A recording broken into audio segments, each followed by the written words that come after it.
আসসালামু আলাইকুম, শুভ সকাল। আপনারা কেমন আছেন? আলহামদুলিল্লাহ, আমি তো ভালো আছি। নতুন একটি ভিডিও নিয়ে আসলাম, রান্না বান্না করতে আসলাম। এখন সবজিগুলো কেটে নেই, তারপর রান্না করব। এটা হচ্ছে কাঁঠালের বিচি, কাঁঠালের দানা। একটা করলা ভাজি করব, ওটার সাথে একটু দিব, অল্পই, হাত দিয়ে ছিলা যাচ্ছে।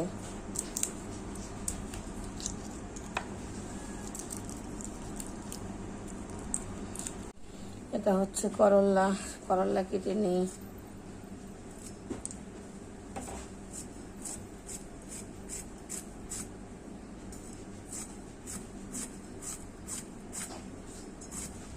কড়াইটি বসাই দিছি, রান্না করতে আসলাম। কড়াইতে পেঁয়াজ দিয়ে দিই, বিসমিল্লাহ।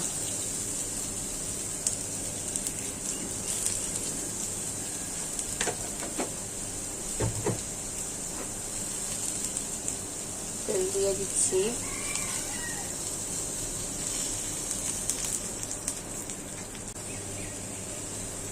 সামান্য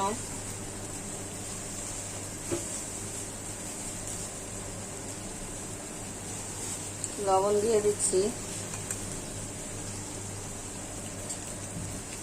এখন দিয়ে দিব করলা ভাজি করব, বিসমিল্লাহ।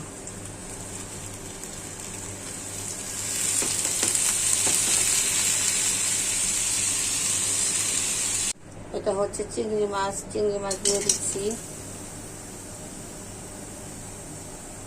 কড়াইতে তেল দিয়ে দিচ্ছি।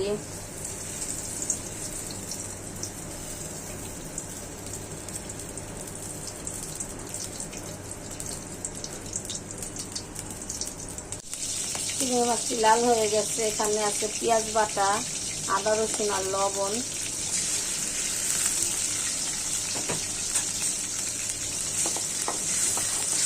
এখানে আছে হলুদ আর মরিচ আর কাঁচা মরিচ দিয়ে দিচ্ছি।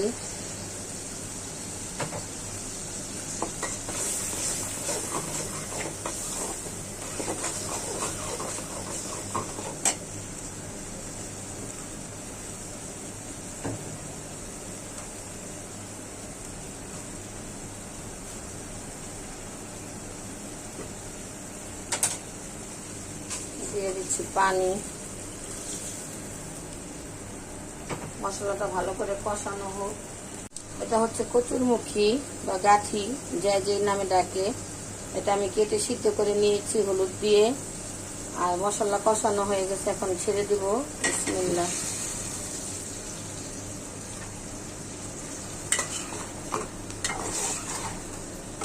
আজকে হালকা পাতলা রান্না। আজকে একটা রাত্রে দাওয়াত আছে, তাই দুপুরে খাওয়ার জন্য অল্প স্বল্প রান্না করতেছি।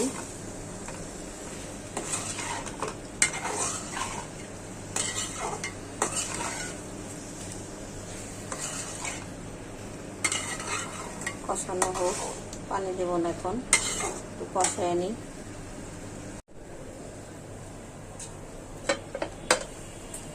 ভাজিটা একটু দেখে নিই কি অবস্থা। ভাজিটা আর একটু গলবে। আলু গলেনি, করলাও গলেনি।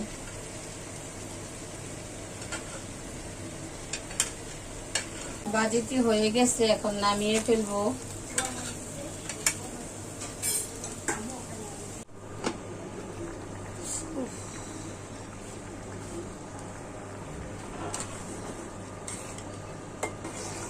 একটু ধনিয়া পাতা দিও তো। আমার কচুরমুখীটি গলে গেছে, এমনি তো সিদ্ধ করে নিয়েছিলাম। আর একটুখানি বসায় রাখবো, আর ধনিয়া পাতা দিয়ে দিব। দেখি তো লবণ হয়েছে কিনা।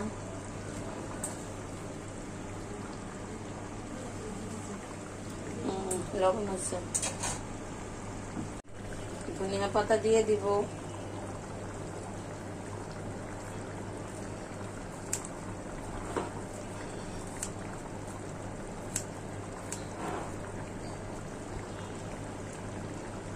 কড়াইটি বসাই দিছি।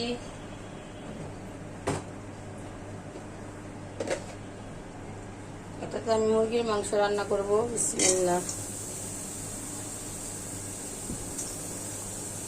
দিচ্ছি।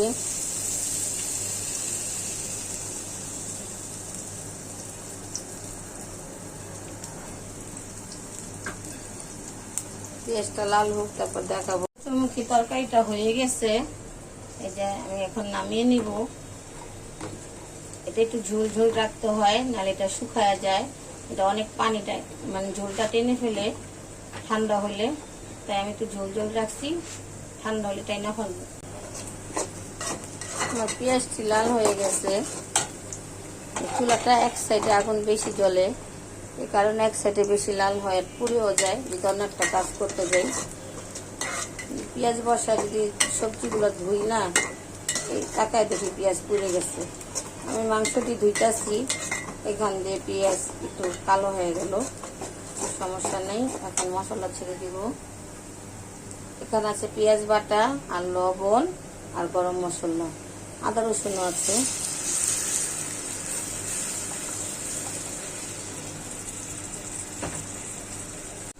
হলুদ মরিচ আর শাহি গরম মশলার গুঁড়া আর 2টা কাঁচামরিচ।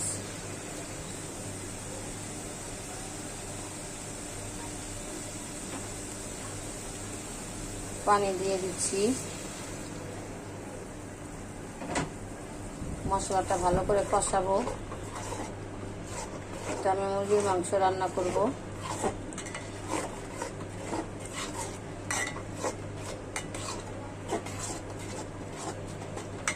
রুটি দিয়ে দিলাম।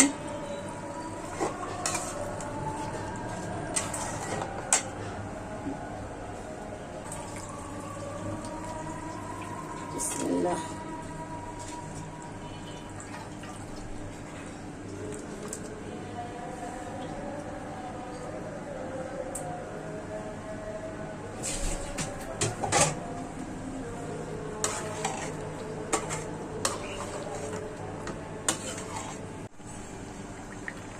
তরকারিটি রান্না হয়ে গেছে। এখন আমি জিরার গুঁড়া দিয়ে দিব, সামান্য অল্পই দিব। এটা মুরগির মাংস তো, মুরগির মাংসতে তেমন জিরার গুঁড়া দিতে হয় না। জিরার গুঁড়া দিয়ে দিলাম। এখন নাড়া দিয়ে দিব।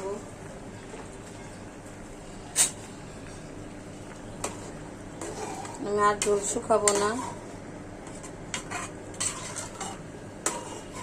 একটা আলু দিয়েছি আপনার ভাইয়ার জন্য, বাচ্চা তো আলু খায় না, সে তো আপনার ভাইয়া খাবে, এই জন্য একটা আলু দিয়েছি। আমি তো সব ভুনা ভুনাই রান্না করি, আলু দিয়ে না। তার বকা দেয়ার বাবা, যে তুমি আলু ছাড়া রান্না করো, একটু আলু দিলে তো ভালো লাগে। বাচ্চা তো খায় না। বাবা ছেলের জন্য রান্না করলাম। ছেলেকে এমনি মাংস দিব আর ঝোল দিব, আর বাবাকে আলু দিব। হয়ে গেছে। কড়াইটি বসাই দিচ্ছি, পেঁয়াজ দিয়ে দিচ্ছি, কারণ এটা ডিপের পেঁয়াজ ছিল তো, পানি ছিল। চুলাটা এখন জ্বালালাম। এখন দিয়ে দেব তেল।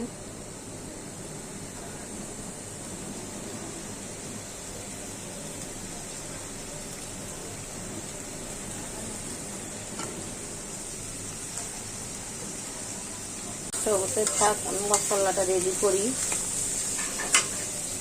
পেঁয়াজের সাথে পানি দিয়ে দিচ্ছি।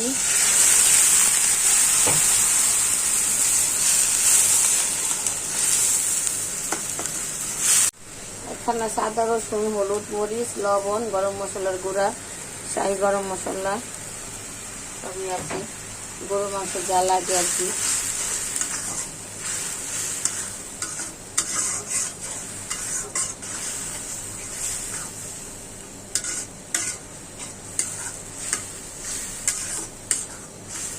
মশলাটা কষাই, তারপরে গরু মাংস ছাড়ানোর সময় দেখাবো না।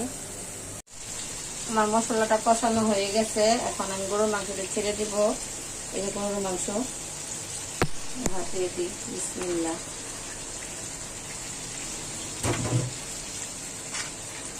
আরো গরুর মাংস রান্না করব। ওই যে ছেঁচে নিয়েছি পাটার মধ্যে, ছেঁচা মাংস রান্না করব। সেদিন আমার বাসায় ছাঁচা মাংস রান্না করছি, তো আমার ভাতিজি দেখছে, দেখে এখন বলতেছে আমি ছাঁচা মাংস খাবো, আমার জন্য রান্না করে পাঠাও। তো এখন ওর জন্য আলাদা করে রান্না করব। এটা আমার ছেলের জন্য, ছেলেকে আজকে ছাঁচা খাওয়াবো না, অনেক ঝামেলা, অনেক খাটনি। তাও আবার হারালা মাংস নিয়েছে, তো এটা হারালা মাংস ছাঁচা মাংস রান্না করা যায় না, ওটা সলিড মাংস নিতে হয়। আমার ছেলের জন্য আমি হারালা মাংস মানে ভিজায় ফেলাইছিলাম, এটাই ছেলেকে রান্না করে দিই, আবার রান্না করে খাওয়াতে পারবো। আর ভাইয়ের মেয়ের জন্য সলিড মাংস আবার ভিজাইছি, ভিজায়া ছিটে নিয়েছি, দেখাবো রান্না করার সময়। কড়াইটি বসাই দিলাম, পেঁয়াজ দিয়ে দিচ্ছি। এটা আমি গরুর মাংস রান্না করব, ছাঁচা গরুর মাংস এটা রান্না করব। এটা আমি আমার ভাতিজিকে দেব, আমার ছেলের জন্য সেদিন রান্না করছিলাম, এটা দেখে আর বলে খেতে ইচ্ছা করছে, এখন বলতেছে যে আমার জন্য রান্না করে পাঠাও। আবদার করছে, না পাঠাই কি আর পারবো, এখন রান্না করে পাঠাইতেছি। কারণ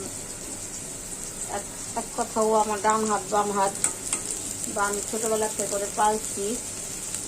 লবণ দিয়ে দিলাম, পেঁয়াজটা যাতে তাড়াতাড়ি লাল হয়ে যায়। আমার কাছে ছোট থেকে বড় হয়েছে, এখন আমার বাবা মার কাছে চলে গেছে, বড় হয়েছে, এখন বাবা মার প্রতি টান হয়ে গেছে, এখন বাবা মার কাছে থাকে। যখন যেটা আবদার করে না করতে পারি না, কারণ সন্তানের মতন পালছি। তো আমার যে দুটা সন্তান, সন্তানের মতন পালছি, এজন্য যখন যেটা বলে তখন আর আবদার না করতে পারি না। আচ্ছা, পেঁয়াজটা লাল হোক, দেখা। পেঁয়াজটা বেরেস্তা করা হয়ে গেছে, এখন আমি মশলা একদম সামান্য সামান্য মশলা দিচ্ছি, কারণ মুরগির মাংসের মধ্যে আমি মশলা মেখে রাখছি। এখানে সস ছিল, হলুদ মরিচ ছিল, গরম মশলা ছিল, আর ছিল হলো শাহি গরম মশলার গুঁড়া। টক দই ব্যবহার করবো না, লেবু দিয়ে টক দই লেবু দিয়ে আর সস দিয়ে মাংসটা মাখায় রাখছি, মানে ম্যারিনেট করে রাখছি পাটায় ছেঁচে।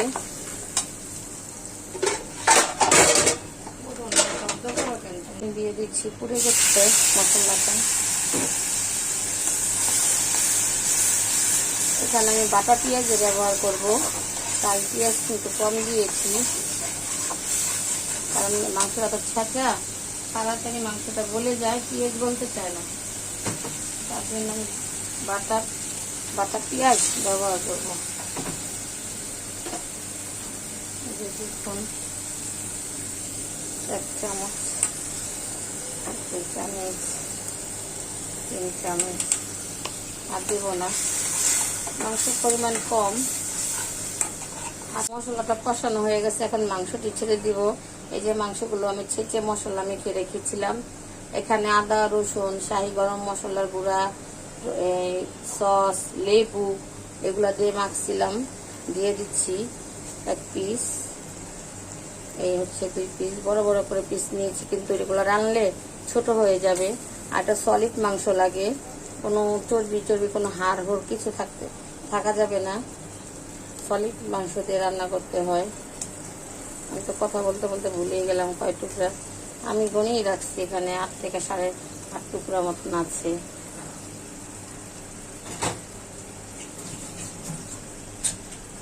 কারণ আমার ছেলের জন্য মাংস রান্না বসাইছি, এটা শুধু আমার আমি ভাত দিতে দেবো, আর বলে খেতে ইচ্ছে করছে। আমি তো একই দিন একই রকম করে ছেলেকে রান্না করে খাওয়াই। আজকে আবার ছেলের জন্য হারালা মাংস ভিজায় ফেলছিলাম, তো তাই ছেলের জন্য ছেঁচা মাংস রান্না করলাম না, আবার অন্য এক সময় করে দিব। আজকে এটা রান্না করে দিই, এটা ভালো করে কষানো হোক, পরে পানি দিব, এখন পানি দিব না। আর এই মাংসটা পানি খুবই কম ব্যবহার করতে হয়। এই মাংসটা পানি না দিলেই চলে, এটার থেকে একটু পরে পানি ছাড়বে, একটু পরেই পানি ছেড়ে দিবে, কারণ টক দই দিলে বা সস দিলে ওটা এমনি পানি ছেড়ে দেয়। পানি দিতেই হয় না। দেখি আমার এই মাংসটার খবর কি।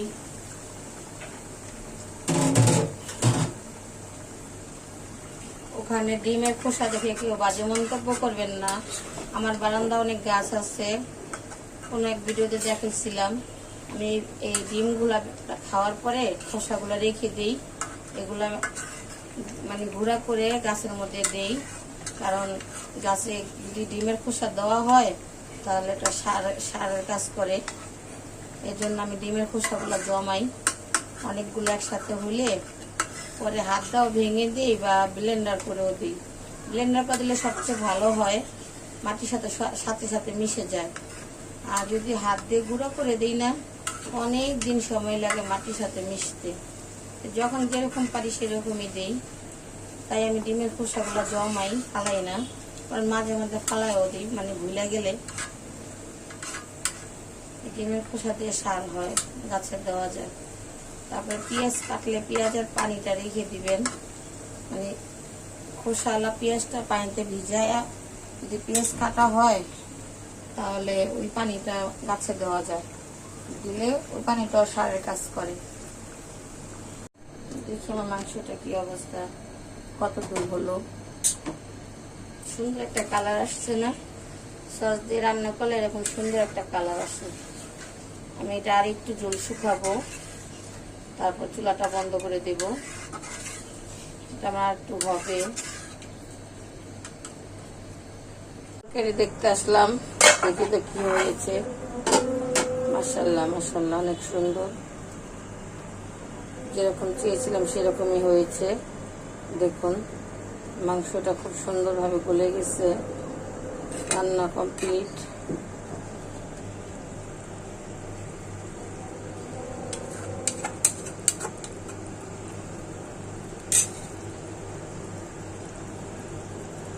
লবণও কমপ্লিট। রান্নাটা হয়ে গেছে। আল্লাহ হাফেজ।